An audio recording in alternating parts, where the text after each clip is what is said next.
Ce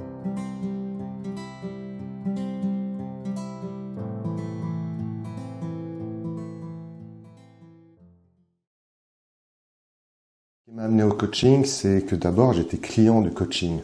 Donc quand dans ma carrière professionnelle, j'ai eu la chance de bénéficier de plusieurs coachings et c'est des choses qui ont vraiment été importantes dans ma carrière et importantes aussi à titre personnel parce que le coaching c'est bien pour le boulot mais c'est aussi bien pour la vie tout court et ça m'a beaucoup apporté. Ce qui fait que quand j'ai eu l'opportunité de changer d'orientation professionnelle, après avoir passé plus de 30 ans comme manager dans une grande banque, j'ai décidé de me reconvertir comme coach pour repartager ce que j'avais appris, mais surtout pour donner ou redonner, enfin rendre un petit peu tout ce que j'avais reçu grâce au coaching.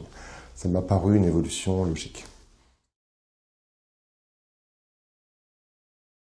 Alors c'est toujours difficile de trouver la bonne école de coaching. Donc ça a vraiment été une recherche d'abord, un petit peu mathématique, avec des tableaux, quelles écoles et tout, mais je m'étais fixé des critères assez importants, qui étaient déjà une école qui n'était pas spécialiste d'une matière, qui n'était pas spécialisée sur la PNL, qui n'était pas spécialisée avec une approche thérapeutique par exemple, quelque chose qui était assez large, qui me permettrait de choisir ce qui allait me convenir et de pouvoir connaître tout ce qui se faisait autour aussi. Donc c'était important pour moi d'avoir quelque chose qui ne soit pas qui soit généraliste, mais dans le bon sens du terme, c'est-à-dire qu'il y ait des approches multiples qui nous permettent de nous découvrir. Je voulais aussi une école qui soit une école reconnue, avec un diplôme de l'État, donc le RNCP, mais reconnue aussi dans le monde du coaching, donc qui soit accrédité par une grande fédération. Et le fait que Coaching Way soit accrédité par l'ICF est quelque chose qui, pour moi, a pesé. Enfin, je voulais une école à taille humaine aussi, et une école avec, entre guillemets, des vrais résultats qui soient abordables et qui ne m'obligent pas non plus à faire une démarche thérapeutique, même si la démarche thérapeutique, je l'ai faite après parce que j'en ai compris le sens, mais à l'époque, c'était pour moi une contrainte qui me paraissait insupportable.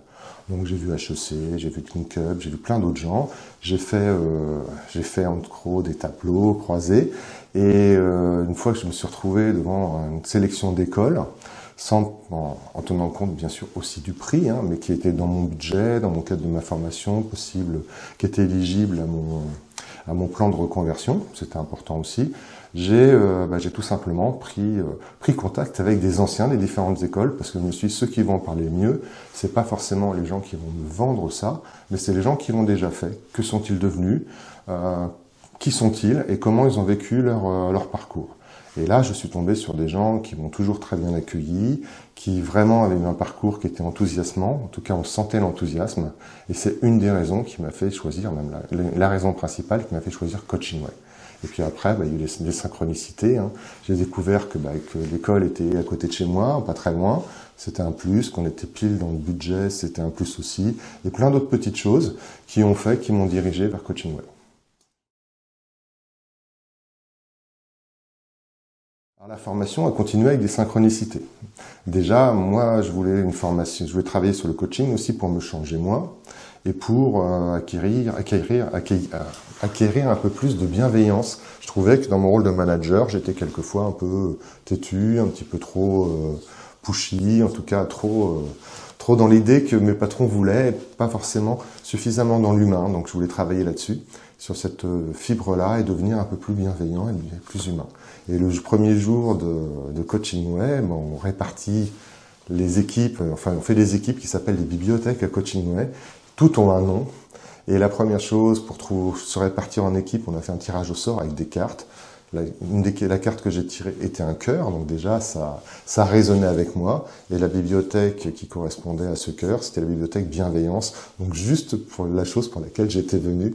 Donc c'était le premier signe positif de cette formation. Et puis de module en module, sur les 7 modules, à chaque fois j'ai appris des choses nouvelles, j'ai découvert des choses nouvelles. Et ce qui m'a beaucoup plu dans la formation, c'est qu'on n'est pas dans de la théorie, on est vraiment dans une formation qui est apprenante. Et dès le premier jour, on commence déjà à se mettre en posture de coach et on commence déjà à coacher à la fin du premier module. Alors j'ai commencé la formation en 2021, en septembre 2021, et je l'ai fini en mai 2022 avec ce qui correspond maintenant au level 2, qui était un peu différent à l'époque. Et j'ai ouvert mon entreprise en octobre 2022. Aujourd'hui, je suis entrepreneur et coach et j'interviens auprès de managers, d'entrepreneurs, d'entreprises, quelquefois de comités de direction. Donc c'est ma partie entre guillemets business pro.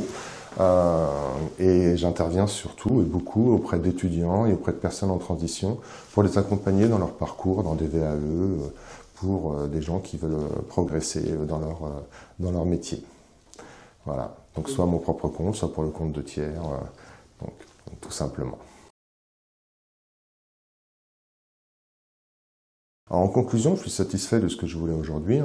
Je suis dans mes objectifs, qui étaient plutôt les objectifs de vie. Je voulais finir en fin de carrière par faire quelque chose qui m'anime et qui me plaît. Et là, oui, je suis satisfait. Et puis, je reste sur une charge que je maîtrise en tant qu'entrepreneur. Donc, je concilie mon confort de vie plutôt qu'un business à fond, c'est mon choix, mais je pourrais travailler plus, bien sûr. Et surtout, je me sens utile et j'ai l'impression d'apporter aux gens. Donc, je prends du plaisir à ce que je fais et j'apporte aux gens, j'apporte aux managers qui sont dans des situations compliquées. Quelquefois, je participe, j'apporte des solutions à les comités de direction. C'est pour ça que mon entreprise s'appelle Odyssée Solutions. Odyssée pour le voyage, Solutions pour les solutions que j'apporte, comme j'ai toujours fait dans ma carrière professionnelle. Et je me sens utile, j'ai un sentiment d'utilité. Et là, je pense qu'au bout de bientôt 3 ans, j'arrive à ma 3e année. Mes objectifs que je m'étais fixés en termes de coach dans le monde du coaching, mais aussi en termes de chiffre d'affaires, sont en passe d'être pleinement réalisés.